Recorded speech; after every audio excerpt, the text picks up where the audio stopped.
they were brutal. And I finally said, I can go broke on this job or I can go broke somewhere else, but there's no way I'm going to sit here and take this guy from you guys.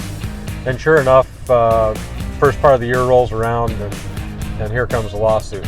They got a summary judgment. We filed for bankruptcy, and then all those people start chasing their personal guarantees to me. So in November, I file bankruptcy. There's 3 things that you can go through in life that they say are life-changing events. One of them's the death of a child, the other one's divorce, and the other one's a bankruptcy. The phone starts ringing again, and it's like, well, okay, well, we'll go do that job, and then we'll be done.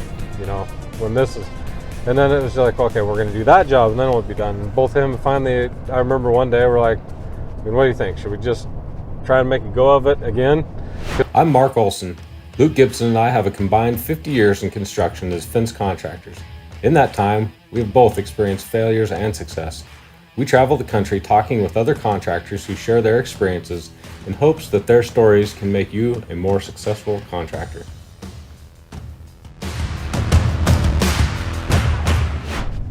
2013, we're just kind of muddling along, and then Al and I decided we're going to make a go of it again. So we start SWI LLC, and we just make the conscious decision that we're not going to make the same mistakes that we did before.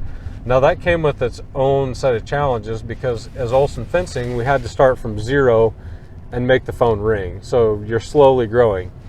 What was challenging about starting over again was the fact that my credit's trash. I can't get any money from anybody. Nobody's going to loan me money. And so we had to start with whatever we had, and that led to its own unique set of problems. And I probably should make a video about that someday. But the other problem is that unlike Olson Fencing, when we went from doing $0 to, in the end, we did like 3.2 on our best year in 2008, we already had the phone ringing. So in 2014, we went from being a broke company to starting all over again and doing like $1.9 million out of the gate. I mean, just like trying to drink from a fire hose and having no capital behind us to be able to do that. So that was a challenge. So if you want to hear that story, leave me a comment down below. I've got 3 stories you could hear, and they're all pretty good. Probably just as juicy and salacious as all this stuff. What I will say about all this bankruptcy nonsense and stuff like that is that it's, I carried a lot of shame for a long time, and I'm sure that there's people that are going to watch this in our area and they're going to think, oh geez, what a dirtbag. And I mean, you can think whatever you want of it. What I can tell you is that when we had our auction at the beginning of 2014, where we had to auction all the Olson Fencing stuff off to satisfy our debts at the bank actually let us keep $100,000 worth of that equipment to start over again and wrote us a loan to do so. And that was because we talked with them the whole time, told them what was going on, never stopped our communication with them. I mean, they were right across the street from us, literally. And so they said, we're not here to put you out of business. We want to see you guys start over again. So they worked with us to start over again. And that's how much our bank had faith in us to do it over again. We drug them through a bankruptcy, and they still give us a loan. They weren't willing to give us anything more, but they did let us do that. So I think when we in the bankruptcy, I could go look up the paperwork. It's still available online somewhere.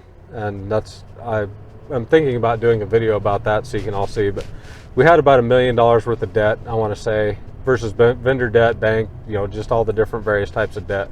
About $1 million worth of debt, $700,000, something like that at the bank. And we ended up paying off everything but $50,000 at the bank. And we had an SBA guarantee. And when you have an SBA guarantee, that means that the SBA will step in. I think we had an 80-20, it's either 70-30 or 80-20. And so the bank wrote off 20% and the SBA stepped in and paid them the other 80%. So of that $50,000, they got all but about $10,000, which is about a month's worth of interest on all the loans that we had with them at the time. They didn't lose a whole lot. We had a bunch of debts at some of the local vendors and stuff like that, and we went back and took care of as much of that as we could when we started over again, because we wanted to try and save our name in the community that we were in. We did have a lot of debt with like Capital One and some of the credit card companies, and I can't say we didn't ever go back and make good on that stuff. American Express probably still hates our guts for ditching out on them, but one of the things, be it right, wrong, or indifferent, that's part of those people's business model, and they know going into that they're going to have a certain amount of write-off. And so I don't feel like American Express suffering because of what Mark Olson did. Maybe sometime if they're, I don't know. I just figure that's part of their business model. Just like I'm in business, I assume that I'm going to have to write off some bad debt sometime. There was a couple other vendors that we weren't ever able to take care of that may still hate my guts, and I guess if you're one of them watching this, I'm sorry. But we did try and go back and really save our name in the community, and we owed the newspaper in our town and a couple of attorneys and stuff like that. So we went back and made good on that, even though we weren't legally obligated to do that. And that went a long way in helping us get restarted and keeping our name good in the community. That's another lesson you can learn from all this, is never stop talking to your creditors. We did stop talking to them, and there were some of these people that got really nasty with us. And when they did that, when they got super nasty, we just cut off contact. I'm not going to sit here and talk to you if you're just going to call me a dirtbag.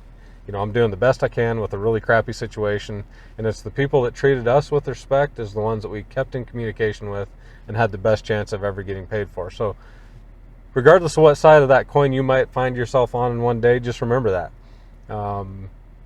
Be decent to the guys that are talking to you, and if you want people to treat you decent, then treat them decent.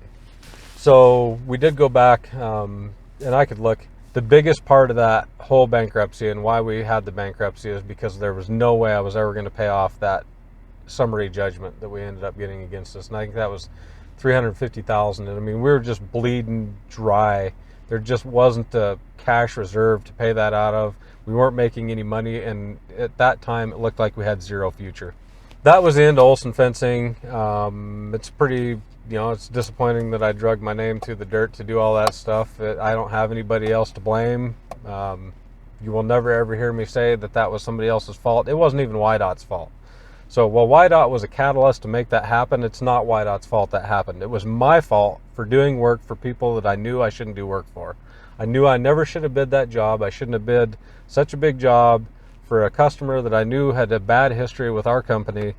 That's my fault. I was the one that got ourselves into that. I don't have anybody to blame but myself through that whole thing. It was all my bad decisions all along the way that led to the final train wreck that was the demise of Olson Fencing. So if you hear one thing, just know nobody else's fault except for mine. I take 100% of the responsibility. But hopefully one day I can take some responsibility for having some success at what we're doing here. And through all that, I feel like I learned a ton and was able to go back in 2010 and even get a associate's in business, which helped me really understand some of the accounting principles that I didn't understand before. And so that's something I would recommend to people that are struggling knowing their numbers, is get with a good accountant, make sure that they've got the heart of a teacher, and don't ever look at you stupid. And if you need their help, ask for it. Say, hey, I don't know how to read an income statement. How do I read an income statement? When I take my papers to the bank, what are they going to be looking for? How are they going to determine the financial health of my company? Because maybe that's some things I should be looking at. Can you teach me that? And if they look at you like you're stupid, leave. And that accountant that we were with actually ended up firing us as a customer in 2009, and that's when we picked up the accountant that we're with now. And despite going through all the challenges that we went through, we're still with that accountant. That accountant loves us to death. He's worked with us. We've traded a lot of work back and forth with him, done a lot of fences for him, and he's always been rooting for us. So huge difference between the accountant we started with and the one that we have been with through all of that nasty stuff and really helped us work through. He was always on our side, and those are the people that you need to find in your business. And that's what we learned, is have a good team, have a good attorney, have a good accountant. Hopefully you can find a good mentor. If I'd have had a mentor back in the day, things might have turned out completely different. I just didn't have anybody to go talk to. My parents weren't in business. They didn't start this.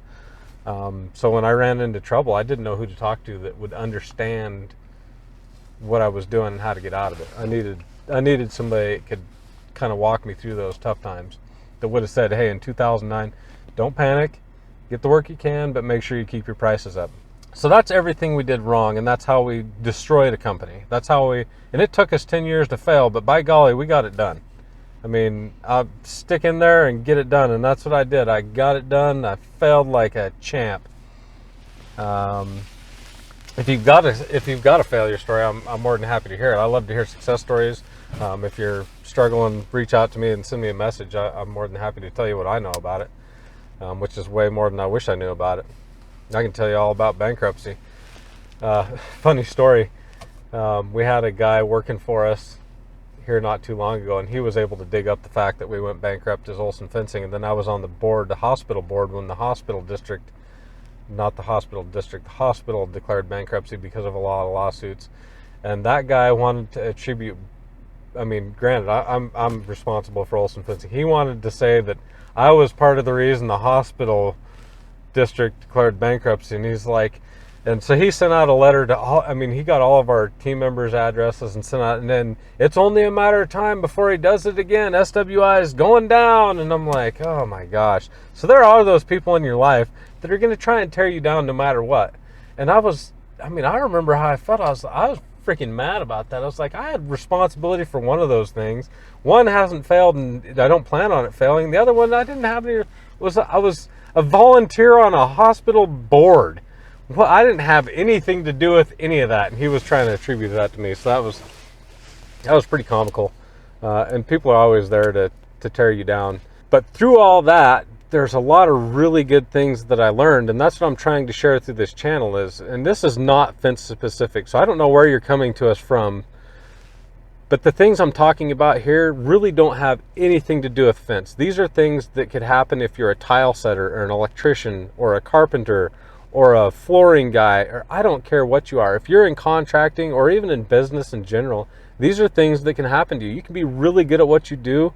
Making clothes, for example, I don't care what it is, and you can fail miserably at it because you don't know the business side of it. And that's what we're trying to help through this channel is help people realize that there's more to running a business than just being good at your trade. If you're just really good at your trade and you don't plan on learning how to build a business and learning how to run the business, stick to being an employee of somebody else or a team member on somebody else's team, because it will be fraught with nothing but disaster. So in a future video, I'll talk about some of the biggest things that I think we changed that have led us to where we're at today, because the way we do business now is so far removed from what we did as Olson Fencing. We don't drink at work anymore. We really try and discourage people from drinking, period. In fact, I talked one Christmas about if there's going to be anything that's the demise of SWI, it will be drinking. And so we really frown upon that. And I've got a story about how we had to make some pretty hard decisions because of people's alcoholism, what I would call alcoholism. So we just run a completely different company now than we did then. And I think it's really the culture, just everything about it. Nothing is similar. It's just night and day difference. I can't put it into words so much as tell you the story of what we do differently now than what we did then. And I think you would talk to the people inside of our organization, our team members, and they would tell you that there's a big difference. Like I say, we hired 2 people in 2013. 2 of those people are still with us. One of them's probably one of the best foremen we've ever had and ever will have, and he's still here and just kills it. And we're happy to do things for them, like let them pick out their new truck and, customize it and be theirs. Still with us today. And I think that says a lot about the organization we've become. And that's really when you start feeling as a business owner or business leader, that's when you feel like you succeed. It's not so much dollars. I've never been somebody that said, well, I'll feel like a success when I make this profit. Or it's always been when I have a team and we can keep people and all those things start clicking together. And that's when you really succeed at business.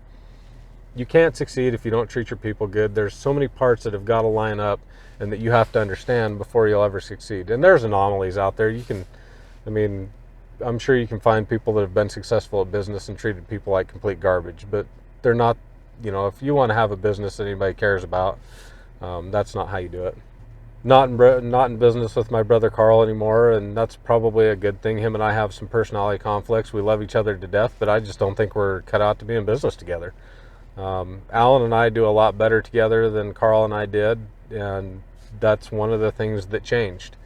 So, not to say that Alan and I 100% agree on everything all the time. We definitely have disagreements and stuff like that, but there were some changes there that we made that made a big difference in how we were able to move forward. So, and maybe we can get into that in a future video about what is different from SWI and how we changed from Olson Fencing to SWI and really made a difference and started to become more successful at what we did. So that'll be in a future video.